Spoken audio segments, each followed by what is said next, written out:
সংগঠন থেকে কেউ বেরিয়ে গেলে সংগঠনের দোষ না তার ব্যক্তির দোষ।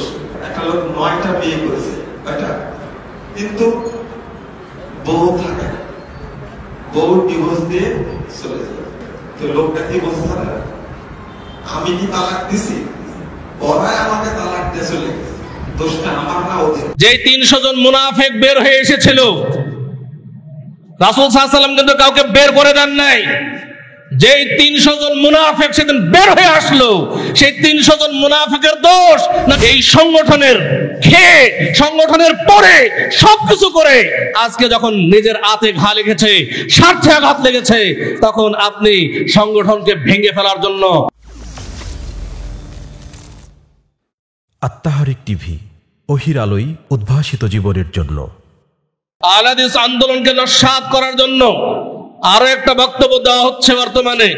সেটা হলো যে আহলে হাদিস আন্দোলনের সাথে কোন উলামায়ে কেরাম থাকতে পারে না,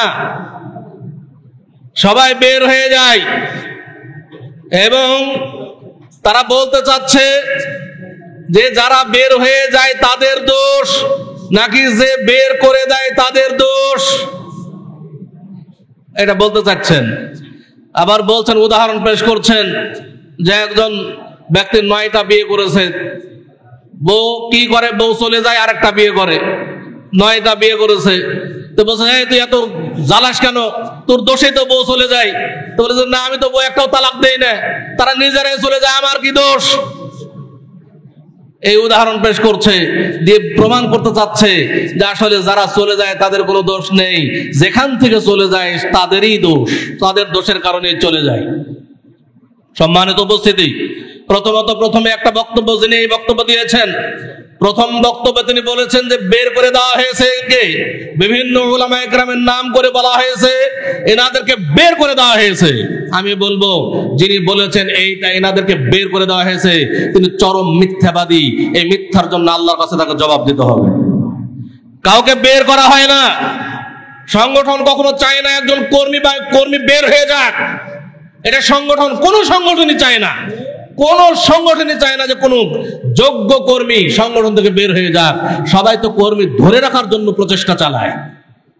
এখন বলবেন যে বের হয়ে যায় কেন, তাহলে অবশ্যই হয়তোবা সংগঠনের দোষ, এই জন্য বের হয়ে যায়, এটা অনেকে প্রমাণ করতে চাচ্ছেন। আমি বলবো যে আচ্ছা বলেন তো, উহুদের যুদ্ধে যখন সাহাবায়ে কেরাম কে নিয়ে রাসূল সাল্লাল্লাহু আলাইহি ওয়াসাল্লাম সেনাবাহিনী গঠন করলেন, উহুদের যুদ্ধে যাওয়ার জন্য 1000 সেনাবাহিনী প্রস্তুত করলেন। প্রস্তুত করার পরে 300 জন বাহিনী তারা পিছু টান দিল, তারা যুদ্ধে যেতে অনাগ্রহ প্রকাশ করলো এবং তারা ফিরে চলে আসলো, তারা যুদ্ধে অংশগ্রহণ করবে না। 700 বাকি থাকলো, সেই 700 নিয়ে রাসূল সাল্লাল্লাহু আলাইহি ওয়াসাল্লাম লড়াই করলেন। যেই 300 জন মুনাফিক বের হয়ে এসেছিল, রাসূল সাল্লাল্লাহু আলাইহি ওয়াসাল্লাম কিন্তু কাউকে বের করে দেন নাই। যেই 300 জন মুনাফিক সেদিন বের হয়ে আসলো, সেই 300 জন মুনাফিকের দোষ নাকি রাসূল সাল্লাল্লাহু আলাইহি ওয়াসাল্লামের দোষ? কি বলবেন আপনারা? রাসূল সাল্লাল্লাহু আলাইহি ওয়াসাল্লামের দোষে তারা বের হয়ে আসলেন, না 300 জন মুনাফিক যারা বের হয়ে এসেছিল তারা নিজেদের দোষে তারা বের হয়ে আসলেন, নিজেদের ত্রুটির কারণে তারা বের হয়ে আসলেন? অবশ্যই বলতে বাধ্য হবেন, যারা বের হয়ে এসেছে তারা মুনাফিকি করেছে, মুনাফিকরা বের হয়ে গেছে, কিন্তু যারা হকের উপরে আছে। সম্মানিত উপস্থিতি, আর একটা উদাহরণ পেশ করব। 2019 সালে যে কোভিড-19 করোনা ভাইরাস, আচ্ছা করোনা ভাইরাস সারা বিশ্বের লক্ষ লক্ষ মানুষের প্রাণ নিয়ে নিল, সারা বিশ্বের লক্ষ লক্ষ মানুষ মারা গেল। এখন যদি বলি যে করোনা ভাইরাসের দোষ নাই, লক্ষ লক্ষ মানুষ যারা মারা গেল তাদেরই দোষ, আচ্ছা দোষটা কার, করোনা ভাইরাসের না মানুষের? Corona virus. আর এই ভাইরাস এমন একটা জিনিস, যেই ভাইরাস খারাপ মানুষ যারা তাদের তো ক্ষতি করে, কিছু ভালো মানুষেরও ক্ষতি করে। করোনা ভাইরাস কি শুধুমাত্র খারাপ মানুষের প্রাণ নিয়েছে, না অনেক ভালো ভালো মানুষেরও প্রাণ নিয়েছে? অনেক ভালো মানুষেরও প্রাণ নিয়েছে। এইভাবেই সংগঠনের মধ্যে মাঝে মধ্যে কিছু ভাইরাস আসে, যে ভাইরাসের কারণে কিছু ভালো মানুষও বের হয়ে যায়। যদি দেখেন যে সংগঠন থেকে কোনো ভালো মানুষ বের হয়ে গেছে, তাহলে বুঝতে হবে যে এই ধরনের কোনো ভাইরাস ছিল, যে ভাইরাসের কারণে এই ভালো মানুষগুলোর পদস্খলন হয়েছে। আজকে যারা এই বক্তব্যগুলো দিচ্ছে, যে ব্যক্তি এই বক্তব্য দিচ্ছে, আপনি যদি লক্ষ্য করেন যতজন বের হয়েছে সবাইকে যদি আপনি প্রশ্ন করেন, একই কথা বলবে যে মেন ভাইরাস ছিল ওই নিজেই। ওই ভাইরাসের জন্যই কিছু ভালো ব্যক্তির পদস্খলন ঘটেছে। অতএব বেশি কিছু বলতে আমরা চাই না।